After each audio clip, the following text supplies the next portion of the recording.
Olá, seja bem-vindo ao nosso canal Teologia Aprenda Mais. Estamos no momento EBD, Mais Saber, Mais Viver.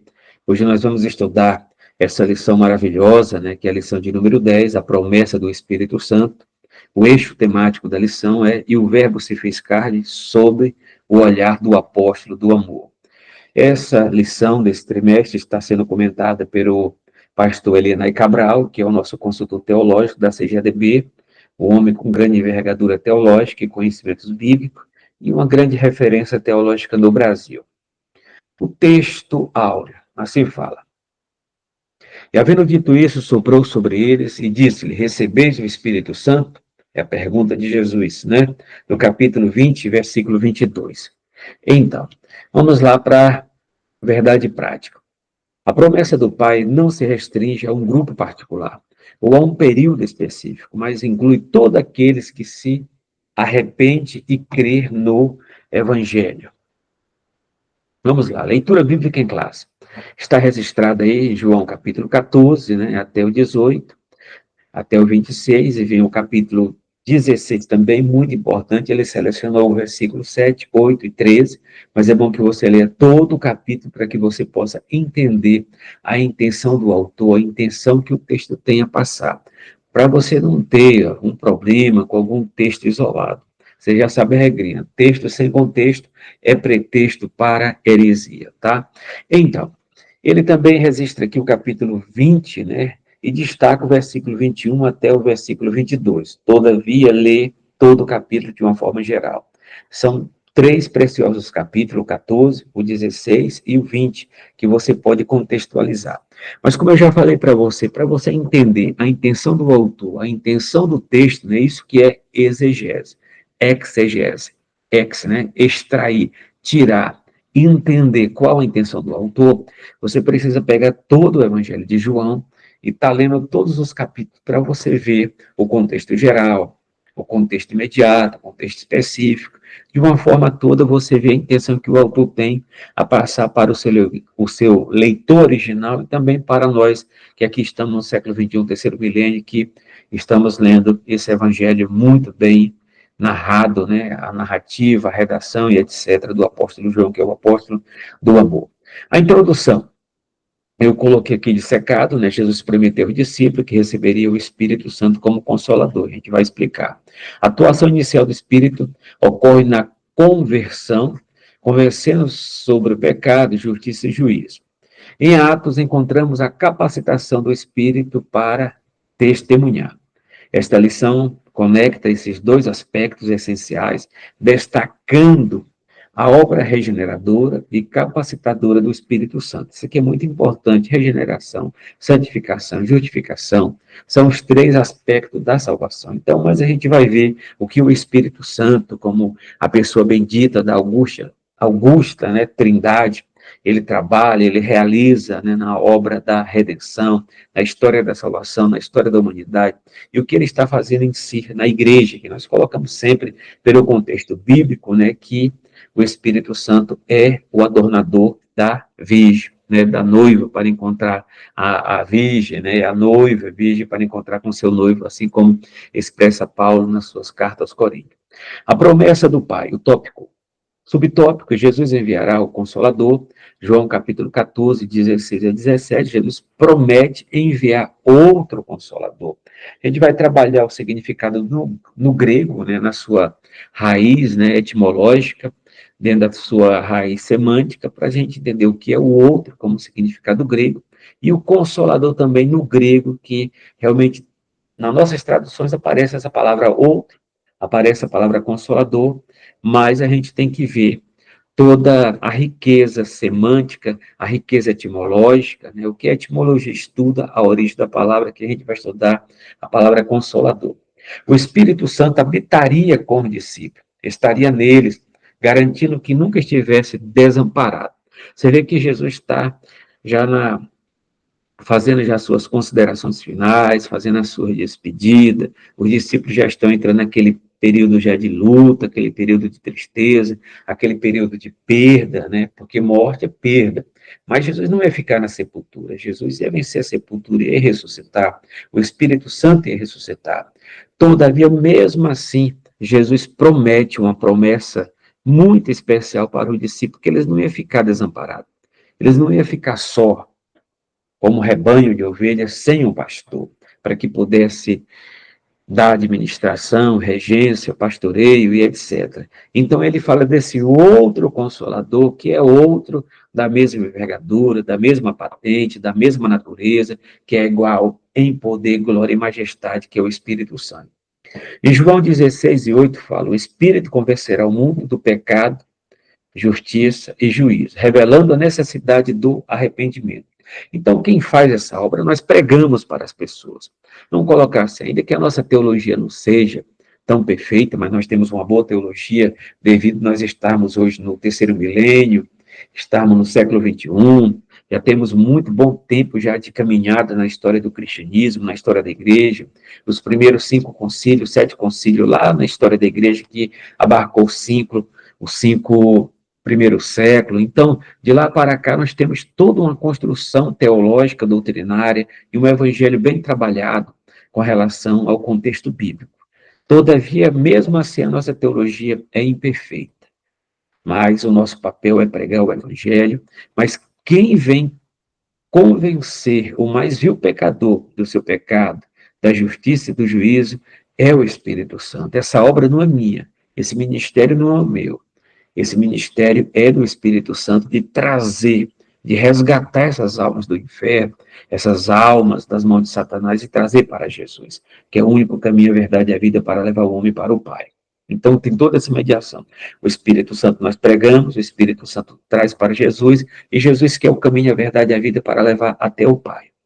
Esse mediador. O Consolador, quem é o Consolador? A palavra grega, eu gosto muito dessa palavra grega, né, Paracletos, que dispensa significado etimológico, né, porque o grego tem uma riqueza, né, semântica, etimológica dentro da origem da palavra, que significa, pode ser ajudador, encorajador e advogado. Você vê aqui que o apóstolo João, ele aplica a palavra paracleto no evangelho, né, no evangelho que nós estamos estudando, ele usa essa expressão paracleto, e de lá, nas nossas traduções, aparece outro consolador. Já em suas cartas, né, que são as cartas joaninas, primeira, segunda e terceira carta, ele usa a palavra paracleto para advogado, né? Esse título aparece para Cristo, mas mesmo assim, a palavra paracleto para o Espírito Santo pode ser ajudador, encorajador ou o nosso advogado. E a mesma coisa, isso também nas cartas para Jesus, ele é o nosso ajudador, encorajador e também é o nosso advogado junto ao Pai. São títulos, né, coeso, né, dentro do Conselho Trinitário. Então, o Espírito Santo desempenha um papel semelhante a de um amigo íntimo que intercede e fortalece o crente. Então, naquele momento de maior dificuldade, de maior adversidade, de maior tristeza, você tem um amigo, que é o Espírito Santo, o teu advogado, o teu ajudador, aquele que vem te dar a mão amiga, aquele que vem te socorrer, aquele que vem dizer para você, você não para por aqui, você vai se levantar e vai sair daqui como mais do que um vencedor, né? Então é o Espírito Santo. Assim como Jesus, o Espírito Santo é uma pessoa divina, atuando como autoridade, poder na vida dos discípulos. Então as pessoas até falam, mas o Espírito Santo, a palavra Espírito Santo é título, o Espírito Santo é um mega anjo, o Espírito Santo é uma força ativa de Deus, nada disso. Isso não tem amparo bíblico, não tem fundamento bíblico. O Espírito Santo, ele tem pronomes pessoais, pronomes, e até mesmo como a questão da personalidade, né? O que é personalidade? É uma pessoa que tem um intelecto, ele tem sentimento, o Espírito Santo tem sentimento, ele sente alegria, tristeza, isso faz parte de uma pessoa. Então, ele tem vontade, ele age, né? Então, ele é uma pessoa. Então, você não pega essa palavra pessoa só no sentido corpóreo, no sentido físico, né? Pessoa é uma identidade, ele tem uma identidade. Ainda que ele não tenha um corpo físico, a parte corpórea, mas ele é incorpóreo, ele é espiritual, ele tem uma forma espiritual. E assim a gente vai contemplar e adorar ele para todo e para todo sempre, porque ele é Deus, conforme João disse para Anania e Safira, ao qual eles estavam mentindo, para o Espírito Santo que é Deus. Não vos deixarei órfãos, A presença permanente de Jesus. Então, Jesus olha para os discípulos, já sabe que está no momento final, fazendo as suas considerações finais, dando o seu últimas palavras de fechamento. Eu sei que o coração dos discípulos já estava muito já em deprê, ansiosos, né, com relação ao que poderia acontecer pela frente, né? Então, todo aquele projeto que cada um tinha acerca do Ramachias, do Messias prometido de Israel, o rei, né, que assumiria a cadeira de Davi, a questão da presença política, material, que expulsaria os romanos. Então, isso mexeu, né, deu um nó na cabeça deles, né, no sentido figurativo. Porém, Jesus veio para implantar o reino de Deus, assim como está prometido nos profetas do Antigo Testamento. Todavia, a primeira parte, o primeiro aspecto que ele veio trabalhar foi a parte espiritual.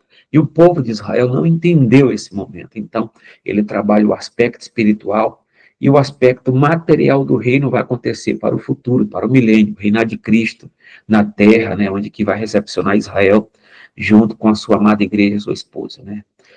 Então, a presença permanente de Jesus, ele vai morrer, ele veio para morrer, viveu 33 anos, né? Então, em João 14 e 18, Jesus assegura que o discípulo não ficaria órfão após a sua partida. Então, tem uma promessa aqui, que ele vai enviar outro ser. O termo grego, né, órfãos, né, reforça o sentimento de perda, abandono que o discípulo sentiram. Então, é o que eu já havia comentado aqui. A questão que, vamos dizer, num estado terminal, eles já estão já pensando o que vai acontecer, mas Jesus falou o seguinte: eu dou minha vida, mas tome de volta. E você vê que ele toma de volta, ele tem o poder de ressuscitar a si mesmo, porque ele é Deus, Jesus é Deus Todo-Poderoso, assim como o Pai e o Espírito Santo.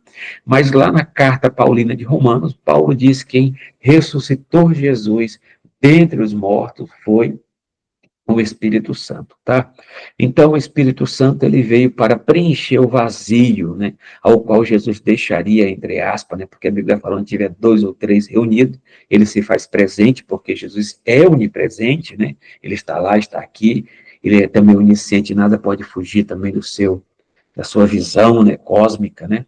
Então, com a presença do Espírito Santo, o discípulo nunca estaria sozinho, né, pois ele guiaria, ensinaria e fortalecer a sua fé. Então, o Espírito Santo está aí para nos ajudar, para nos guiar, para nos fortalecer, para nos dar força de maneira tão especial. 2. O Espírito habita o discípulo, né? Então, aqui, ó, João, capítulo 20, versículo 22, a regeneração do discípulo. Eu quero falar para vocês que a manifestação do Espírito Santo na antiga aliança, no Primeiro Testamento, que nós chamamos Antigo Testamento, a manifestação do Espírito Santo lá, na primeira aliança, era esporádica e seletiva. Então, o verbo vinha, ele vinha sobre determinada pessoa, sobre determinado indivíduo, né? Poderia ser um rei de Israel, como foi Davi, que foi muito usado, escreveu 70 e poucos salmos, né? Ele poderia vir sobre uma pessoa também no colegiado profético, né, do grupo profético, também usar profetas, e a palavra nabi significa o que fala por Deus, o porta-voz de Deus, a voz de Deus, né? Ou então o verbo roer, né, que significa o profeta o vidente, aquele que vê. Então, eles eram mediados, usados pelo Espírito Santo. E também vinha como sacerdote. O Espírito Santo vinha sobre a vida de um indivíduo que exercia o ministério sacerdotal. E o sacerdote é o representante dos homens a Deus, diante de sacrifício, etc., o que ele fazia. Então, o sacerdote representava o povo diante de Deus. E o profeta representa Deus diante do povo, na regência, na fala, porque ele é uma voz ativa de Deus. Então, o Espírito Santo, ele se manifestava entre o povo, no meio do povo, mas ele não habitava no povo no sentido de habitação que nós temos hoje. E hoje nós sabemos o seguinte, né, que a visão tricotômica, espírito, alma e corpo, né, então, se a gente for analisar o tabernáculo, tinha três repartições: o pátio, o lugar santo e o lugar santíssimo. E de lá estava a Arca da Aliança, onde que era o trono de Deus, né? Onde que era o trono de Deus com propiciatório e etc., né? Que Deus habita entre os querubins. Então, aqui, o nosso corpo físico, etc., como figura de linguagem, é o nosso pátio, né? Então, a nossa alma seria o lugar santo. Então, todo o corpo santificado a Cristo. E o nosso espírito seria o lugar santíssimo, né? Porque a habitação do Espírito Santo de Deus, a sede do Espírito Santo de Deus é no nosso espírito. tá? É por isso que Romanos 8:16 fala, né, que o Espírito Santo comunica com o meu espírito que eu sou filho de Deus. Então, a sede do Espírito Santo é o meu espírito. Ok? Então, nós temos que analisar a manifestação que ele vinha sobre determinada pessoa, ou sobre um rei, sobre um profeta, ou sobre um sacerdote, e quando terminava aquela missão, o Espírito Santo saía daquele profeta, do rei, o sacerdote. Ok? Agora, no capítulo 14, o Espírito Santo veio para habitar, para permanecer no meio da igreja, no meio do seu povo, comprado pelo sangue do Cordeiro derramado no Calvário, na segunda aliança que nós chamamos Novo Testamento. Ok?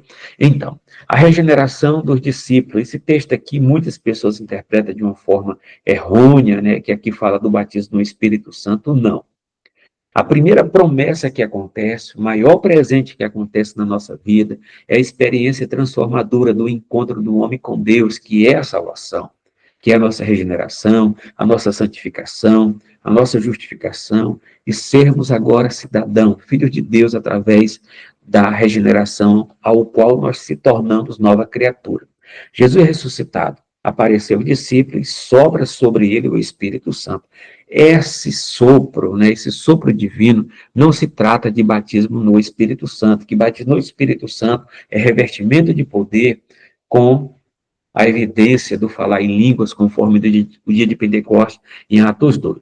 Esse ato simboliza a regeneração espiritual e a preparação para a missão futura, tá? Então, o sopro sobre a vida dele, a gente vai ver aqui para não antecipar, essa experiência marca um novo tempo na vida dos discípulos, preparando-os para serem testemunhas no reino de Deus, ok?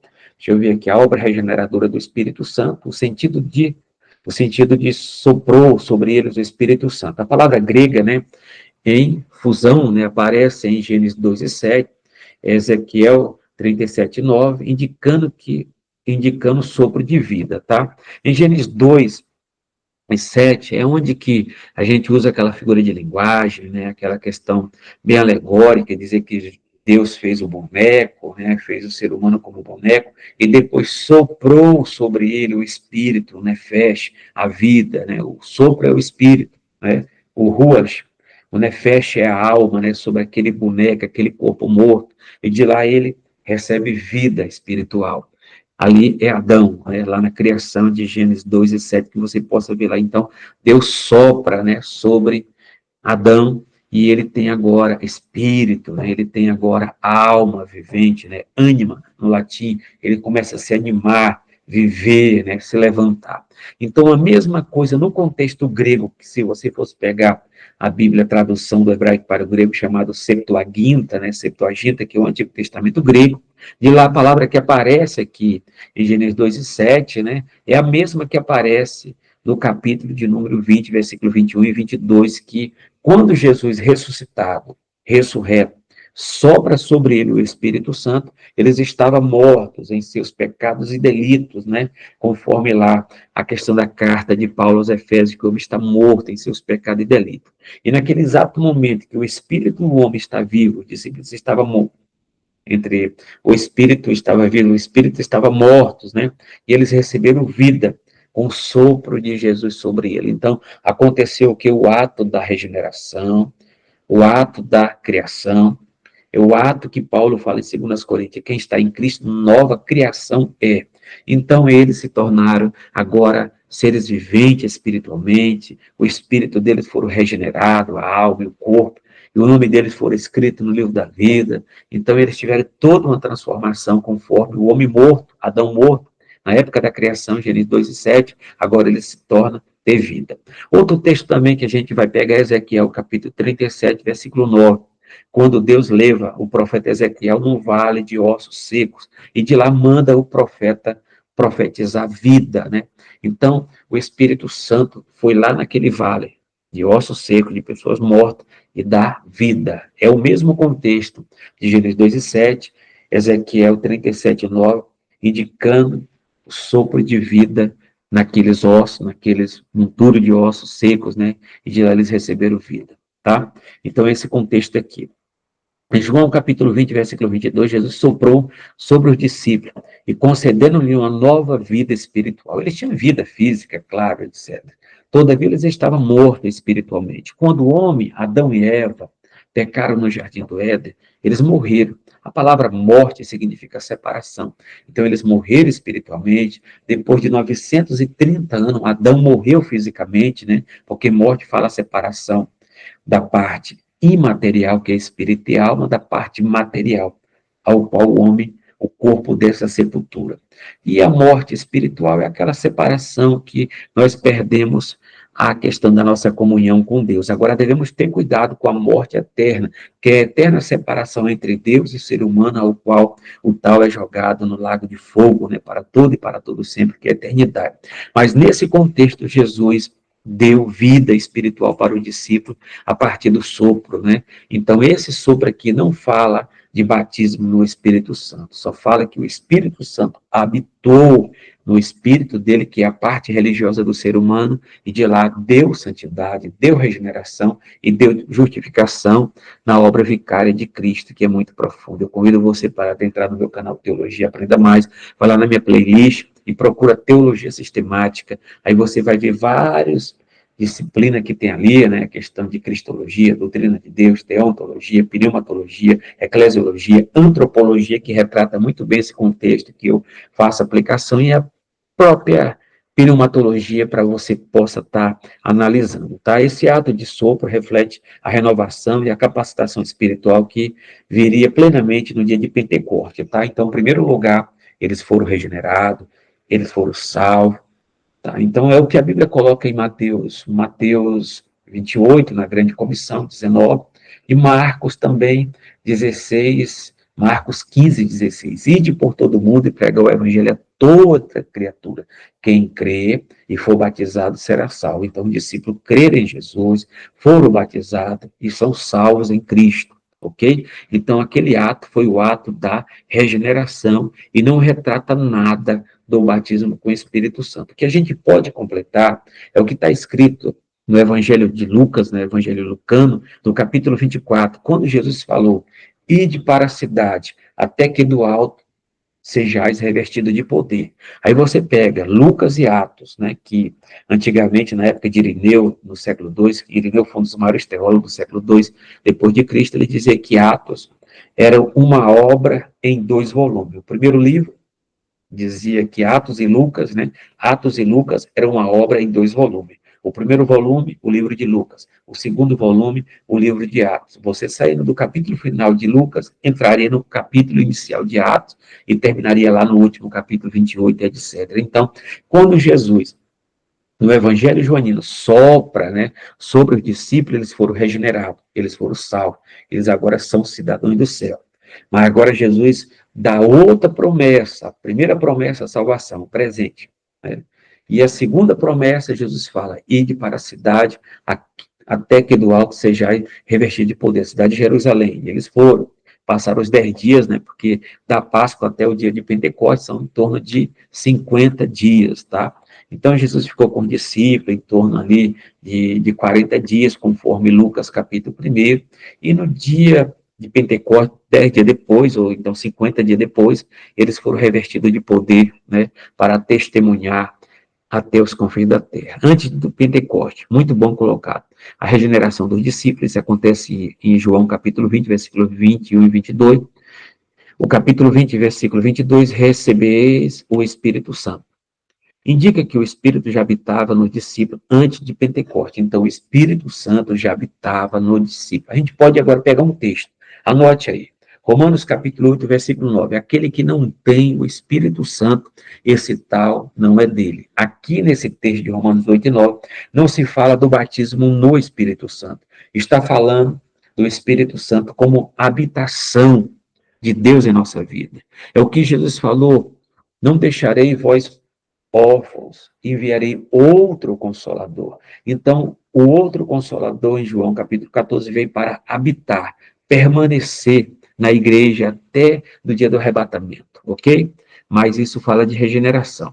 Então, uma coisa que vem primeiro, que é a salvação, e depois, subsequente, vem a questão do batismo no Espírito Santo, que é outra promessa. A regeneração do Espírito Santo os preparava para receber a plenitude da capacitação divina. A promessa do Pai no dia de Pentecostes, de repente, né? O derramamento do Espírito Santo, ide para a cidade até que do alto seja revestido de poder, né? Jesus morreu na Páscoa, 50 dias depois da Páscoa vinha outra festa anual, as três principais festas anuais de Israel, Páscoa, Pentecoste e Tabernáculo. Da Páscoa até o dia de Pentecoste era em torno de 50 dias, né? Quinquagésimo, né? Então, quer dizer, 50 dias, né? Da Páscoa até o dia de Pentecoste, que era uma festa anual que acontecia em Israel, em Jerusalém. Então, quando Jesus soprou sobre eles, eles receberam o Espírito Santo. Eles foram regenerados, salvos em Cristo. Mas depois ele falou, ide para a cidade, até que do alto sejais revestido de poder. Aí fala do batismo no Espírito Santo, que significa revestimento de poder para testemunhar acerca do Evangelho da graça de Deus. Né? Então, Atos 2:1 faz um link junto lá com Lucas capítulo 24. De repente, o Espírito Santo desceu sobre o discípulo como vento impetuoso, que aconteceu no dia de Pentecostes. Eles passaram 10 dias orando, né? O Pentecoste foi o cumprimento da promessa de Jesus de enviar poder para testemunhar. É o que aparece em Atos 1:8, né? Recebereis poder ao descer sobre vós, semeeis testemunha, tanto em Jerusalém, Judeia, Samaria, até os confins da terra. Então, o batismo no Espírito Santo é revestimento de poder para testemunhar em Jerusalém, na Judeia, em Samaria e até os confins da terra. A obra do Espírito Santo, né? A gente fala assim, a obra do Espírito Santo, os ministérios do Espírito Santo, né? A questão do batismo no Espírito Santo, quem nos batiza é Jesus. A gente pode pegar o seguinte, agora eu lembrei de um texto, você pode estar analisando aí na sua casa depois aí, 1 Coríntios, capítulo de número 12, versículo número 13, fala do batismo pelo Espírito Santo. Esse batismo pelo Espírito Santo, você pode fazer um link aqui também. O batismo pelo Espírito Santo, em 1 Coríntios 12, 13, é a mesma coisa que o Espírito Santo vem nos convencer do pecado, da justiça e do juízo. E é o mesmo contexto que quando Paulo pregava para Lídia, o Espírito Santo abriu o entendimento para que Lídia pudesse entender o que Paulo estava pregando. E naquele exato momento, quando ela se rende a Jesus, né? Ela se rende a Jesus, aceitando ele como Senhor e Salvador, o Espírito Santo pega Lídia e mergulha Lídia, ou batiza Lídia, esse é o batismo pelo o Espírito Santo pega ela e batiza ela no corpo místico de Jesus, tá?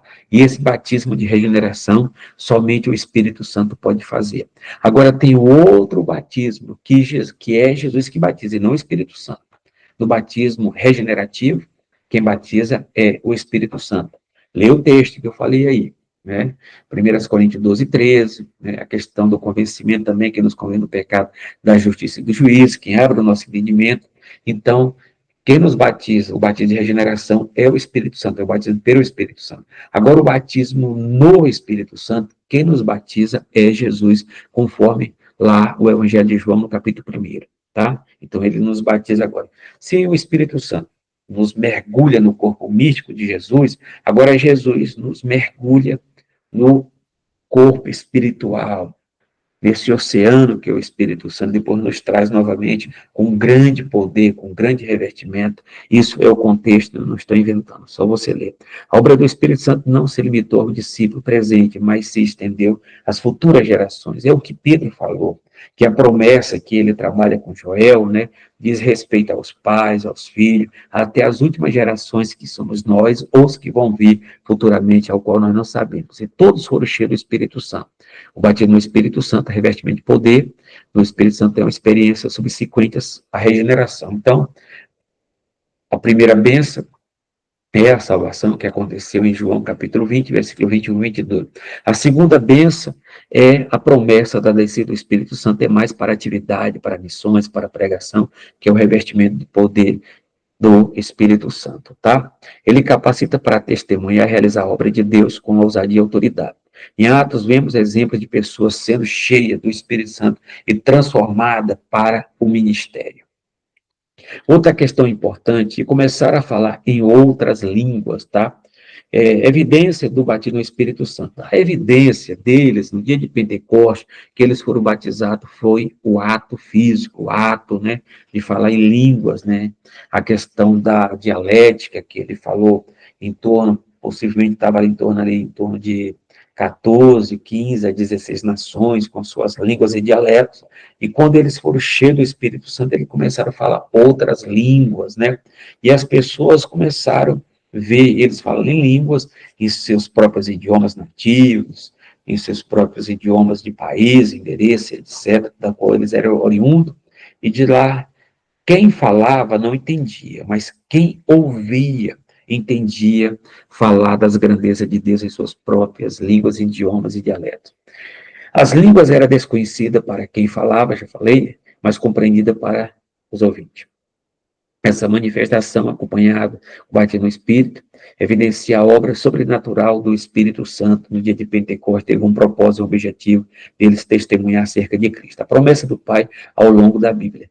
Almeida Revista e Corrigida, Almeida Revista e Corrigida, em algumas versões antigas, traz línguas estranhas, mas Almeida Revista Atualizada não usa mais a palavra língua estranha, usa a palavra outras línguas, né? Porque é a tradução da palavra grega glosso, né? A palavra glosso, né? Glossolalia, significa língua, né? Línguas, outras línguas. Tem a tradução melhorada na língua portuguesa, porque a língua é dinâmica, né? Então, não se fala línguas estranhas. Pode ser estranho para quem fala, né? Mas para quem ouve não é estranho. Todavia, pode ser estranho até para quem fala, para quem ouve no nosso contexto. Mas Paulo, ele fecha doutrinariamente, né? Aquele que fala em línguas não fala a Deus, né? Ou fala consigo, ou fala a Deus, mas fica aquela questão daquele culto particular. Se não tendo intérprete, fica calado, mas ele está falando ali do dom de variedade de línguas, né? Que é um dos dons do Espírito Santo, que é registrado em 1 Coríntios capítulo 12. Agora, nesse contexto, eles falaram uma língua. Qual era a língua? A gente pode ver que eles falaram glossa, que aparece no versículo 4 e 5. No versículo 6 e 7 de Atos, eles falaram o dialeto, a língua, o idioma daqueles nativos, daquelas nações que ele estava no dia de Pentecostes visitando Israel. E todos entenderam, né? Eles adorando, engrandecendo a Deus em suas próprias línguas, da qual eles estavam ali, da onde que eles eram oriundos, daquele povo visitando Israel. Então, o Espírito Santo hoje, né? Então, nós vemos aqui a promessa do Espírito Santo, que é o dom, né, no sentido singular, que aparece em Atos 2, 38 e 39, a promessa se estende a todas as gerações, e está disponível até hoje, né? Não tem nenhum texto na Bíblia dizendo que o dom, o batismo no Espírito Santo, o revestimento de poder, ele cessou. Não tem dizendo nenhum texto, né? Mas a gente vê os objetivos que acontecem. Se a pessoa é batizada no Espírito Santo, tem um objetivo. Tudo na Bíblia tem um objetivo, né? Tem uma diretriz. E nesse fato também, a questão do batismo no Espírito Santo também tem acerca dessa diretriz, desse objetivo, que é testemunhar, pregar e anunciar o Evangelho a outras nações, até o nosso contexto também. De missões urbanas. O Espírito Santo continua regenerando e capacitando vidas para a missão de proclamar o Evangelho. Ele nos ensina, consola, fortalece, nos dá discernimento para viver conforme a vontade de Deus. Então, nós dependemos.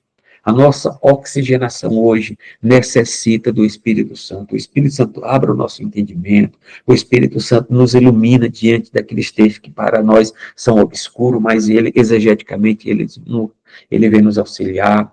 Eu lembro nos meus estudos, sempre quando eu estudar, tinha dificuldade na leitura, na dicção, eu pedia que o Espírito Santo sentasse junto comigo, me auxiliando, me guiando, sendo meu pedagogo, o meu auxiliador em todos os sentidos, e meu professor e meu mestre.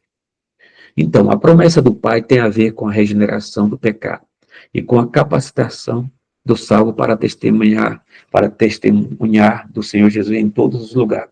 Essa promessa perpassa toda a Bíblia e se manifesta completamente em Pentecostes, está presente até hoje para todos que se arrependerem e crerem no Evangelho, até a volta do Senhor Jesus. A promessa do Pai pode se manifestar na vida do pecador, regenerando, e na vida do salvo, batizando no Espírito Santo. Então, quem batiza no Espírito Santo, lá, quem batiza no Espírito Santo, que é o revestimento de poder, é Jesus Cristo, conforme o Evangelho de João, capítulo 1. Agora, quem batiza né, no sentido de nos mergulhar no corpo místico de Jesus, é o Espírito Santo. Então, nós temos o batismo pelo Espírito Santo, que é realizado pelo Espírito Santo. No batismo pelo Espírito Santo, a gente vai ver aqui. No batismo tem o oficiante, o que vai batizar, tem um candidato ao batismo e tem os elementos que é a água, né? Então, nós temos o pastor que batiza, o crente que vai ser batizado, mergulhando ele na água, né? Que é o mergulhar, imergir.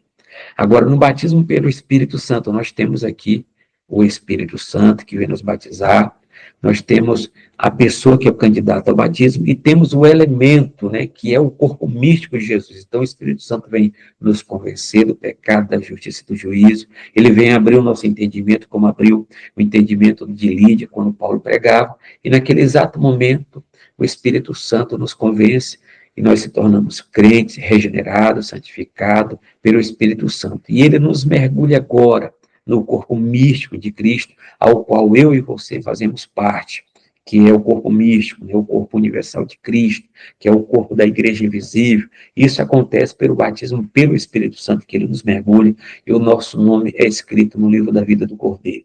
Todavia, agora para o revestimento de poder, conforme está registrado em Lucas capítulo 24, em Atos capítulo 2, quem nos batiza no batismo de revestimento de poder é Jesus, conforme o Evangelho de João, capítulo 1. E assim você vai trabalhando esses textos, vai melhorando eles, para que você possa ensinar para outras pessoas. E assim acontece, o batismo pelo Espírito Santo, é o Espírito Santo que nos batiza no corpo místico de Jesus. E o batismo no Espírito Santo, né? Tem o batismo pelo Espírito Santo, quem é o batizador? O Espírito Santo. E o batismo no Espírito Santo, quem é o batizador? Jesus, que nos mergulha no corpo, né? Nessa grande fonte que é o Espírito Santo, que é a terceira pessoa da Santíssima Trindade. Então, nós colocamos assim, pelo texto lá de Mateus, capítulo 28, 19, batizai em nome do Pai, do Filho e do Espírito Santo. Quem vem primeiro é o Pai, quem vem segundo é o Filho, quem vem terceiro é o Espírito Santo. Então, quer dizer, quem vem primeiro é maior, quem vem segundo é maior do que a terceira. Não, não é esse texto, não. Se você for pegar também de texto lá de 1 Coríntios, capítulo 2, o Espírito Santo vem em primeiro lugar nos dons, né? Depois vem o Pai, depois vem o Filho. Se você for pegar na bênção apostólica, né, a graça de nosso Senhor Jesus Cristo, o amor de Deus, nosso Pai, e a comunhão do Espírito Santo, o Filho vem primeiro do que o Pai. É a maneira da ordem, mas isso não significa muita coisa, porque Deus é um Deus que subsiste em três pessoas, né? Distinta, o Pai é o Pai, o Filho é o Filho, o Espírito Santo é o Espírito Santo, mas são iguais em poder, glória e majestade. Se um aluno perguntar para você o seguinte, mas o Espírito Santo é um mega anjo, isso não tem base bíblica. O Espírito Santo é uma força ativa, não tem base bíblica. O Espírito Santo é uma pessoa, com todos os atributos de uma pessoa, né? Ele tem intelecto, ele tem sentimento, ele tem vontade, ele tem toda a estrutura de uma pessoa, e uma pessoa augusta, divina, que está aqui no nosso meio para nos orientar, para nos dar vida. Ele é o Paracleto, o advogado, o consolador, aquele que vem nos socorrer naquele momento de maior adversidade. Obrigado, até a próxima lição, né? Que você possa trabalhar a próxima lição que vem pela frente, que é a lição de número 11, a intercessão de Jesus pelo discípulo, né? Dentro dessa lição maravilhosa que tem o eixo temático e o verbo se fez carne, Jesus sobre o olhar do apóstolo João, ok? Então, olhando aqui para o contexto aqui, você vai ministrar essa lição, a lição de número 10, né? Só voltar um pouquinho o slide aqui, você vai ministrar a lição de número 10, no dia... Você vai ministrar a lição de número 10, vai ser no dia 8 de junho, né, que eu não me engano, ok? Então, que Deus possa nos abençoar de uma maneira tão especial. Obrigado, mais uma vez, por esse momento tão especial aqui no Momento EBD, mais saber, mais viver, no canal Teologia Aprenda Mais. Até a próxima.